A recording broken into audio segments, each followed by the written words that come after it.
PTI chairman Imran Khan अॼु इस्लामाबाद जी banking court में पेश थींदो। पेश न थियण जी सूरत में इमरान खान जी ज़मानत ख़ारिज थी सघे थी। संगजानी थाने केस में दहशतगर्दी टोड़ अदालत मां इमरान खान उबूरी ज़मानत कराईंदो। तोशाखाना फ़ौजदारी केस में अॼु इमरान खान ते फ़र्द जुर्म लागू थियण जो इम्कान आहे।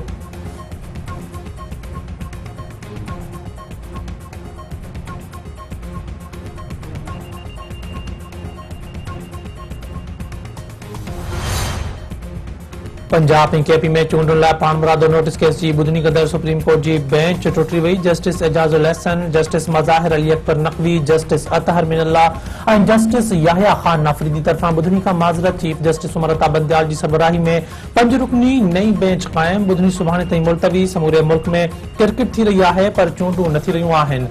Justice Munib Akhtar, election commission खे हर वक़्तु आम चूंडुनि लाइ तयार रहण घुरिजे। का बि असेंबली कंहिं बि वक़्तु टुटी सघे थी। Justice Mohammad Ali Mazhar, election act में वाज़े लिखियो वियो आहे त सदर बि चूंडुनि जी तारीख़ ॾेई सघे थो। चूंडुनि जी तारीख़ ॾियणु रुॻो गवर्नर जो इख्तियार न आहे। इलेक्शन कमीशन 90 ॾींहनि खां अॻु जो शेड्यूल बि ॾेई सघे थी। हाणे केस रुॻो सवाल ते आहे त चूंडुनि जी तारीख़ ॾियणु कंहिंजो इख्तियार आहे। चीफ जस्टिस, 25 अप्रैल खां अॻु आम चूंडूं मुमकिन न आहिनि। 2008 में बि आम चूंडुनि जी तारीख़ अॻिते थी चुकी आहे। Attorney general,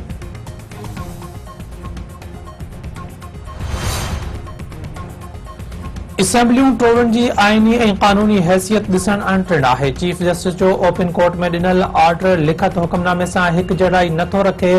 chief justice J पाण मुरादो नोटिस जे इख्तियार जी आईनी तशरीह ज़रूरी थी वई आहे। जस्टिस अतहर मिनल्लाह, गुलाम महमूद डोगर केस बाबति आडियो संजीदा मामिलो आहे।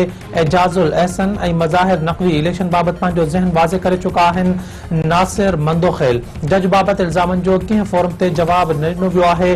बार काउंसिल जज ख़िलाफ़ जुडिशियल काउंसिल में रेफरेंस मोकिलियो आहे। जस्टिस मंसूर अली शाह जो इख्तिलाफ़ी नोट।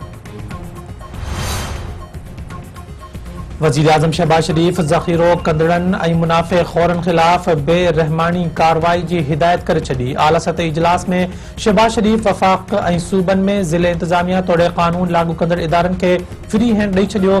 संदन चवणु आहे त रमज़ान जे भलारे महीने खां अॻु गुदामनि, दुकाननि ऐं मंडियुनि में ऑपरेशन क्लीन अप कयो वञे। मुआशी ॾुखियाईनि में फाथल अवाम खां जेको बि वधीक अघु वठे उनखे लोहे हथनि सां मुंहुं ॾिनो वेंदो। इबादतुनि जे महीने में जेको बि रोज़ेदार खे तंग करे उनखे कानून सबक सेखारे। शयुनि जी घुर्ज, पहुच ऐं अघनि में फेरफार थी त लाॻापियल इलाक़नि जे ऑफिसरनि ख़िलाफ़ कार्रवाई थींदी।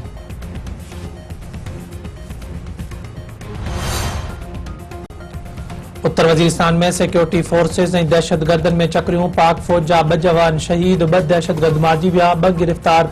दहशतगर्दनि जे कब्ज़े मां वॾे हद में हथियार ऐं बारूद हथ। वज़ीर आज़म शहबाज शरीफ तरफ़ां सिक्योरिटी फोर्सेस ते हमले जी मज़म्मत। संदसि चवणु आहे त कंहिंखे ग़लतफ़हमी में न रहणु घुरिजे। हू मुल्की दिफ़ा चङी नमूने करे सघनि था।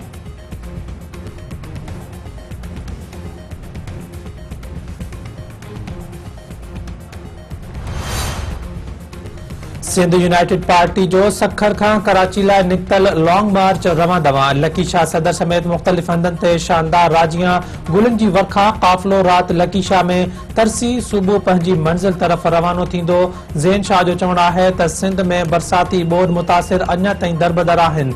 सिंध सरकार तरफ़ां मुतासिरनि खे ॿीहर आबाद करण जो वाइदो पूरो थींदे नज़र नथो अचे।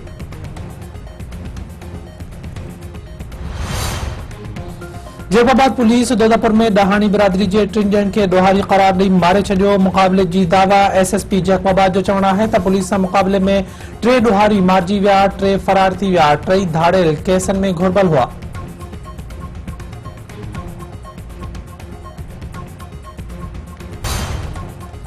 कराची जे इलाक़े लियारी बगदादी में पानी जी फराहमी मुअत्तल हुजण ख़िलाफ़ इलाक़े वासियुनि जो एहतजाज। मचल माण्हुनि जी हिकु सियासी तंज़ीम जे ऑफिस में भञ-ड्रा। पुलिस भञ-ड्रा करण ते 14 ॼणनि खे गिरफ़्तार करे मचल माण्हुनि खे छड़ विछड़ करे छॾियो।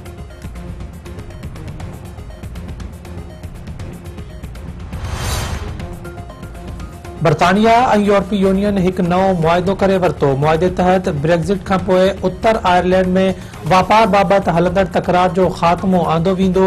इन मुआहिदे ते इत्तिफ़ाक़ बरतानवी वज़ीर आज़म ऋषि सुनक ऐं यूरोपी यूनियन जे सदर उर्सुला वोन डर लेयन विच में थियल आला सतही ॻाल्हियुनि दौरान कयो वियो। बरतानवी वज़ीर आज़म ऋषि सुनक जो चवणु आहे त हुननि हिकु फ़ैसिलाती अॻभराई कई आहे। हू गॾिजी असली प्रोटोकॉल खे तब्दील कंदे नए फ्रेमवर्क जो ऐलान करे रहिया आहिनि।